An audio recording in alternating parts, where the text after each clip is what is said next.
So what would your neighborhood do with $1 million? One East Baltimore neighborhood is lucky enough to find out, and this morning, ABC 2 News' Brian Kubler tells us how they won an incredibly competitive grant aimed at tackling a stubborn problem with crime. Last year, the federal government handed out a new kind of grant to only 15 neighborhoods in the entire country. It was an especially competitive process and part of President Obama's overall neighborhood revitalization initiative. And McElderry Park on Baltimore's east side was one of the winners. It's called the Burn Criminal Justice Innovation Program, just under $1 million awarded to the East Baltimore neighborhood to fight its stubborn crime problem in an alternative way. No longer a one-size-fits-all approach, this money is earmarked to spend where it makes sense and how it makes sense to the people who live in that community.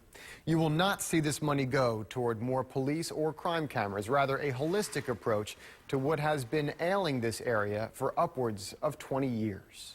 We sort of turn that around and we start to ask ourselves, what is it within the community that leads people to a life of crime in the first place? What is it that causes that young kid to go pick up a gun and feel that the only opportunity they have in life is to go rob someone?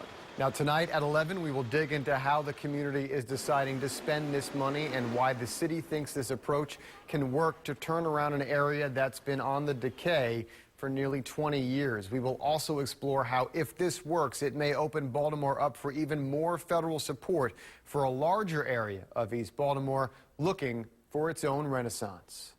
Brian Kubler, ABC 2 News.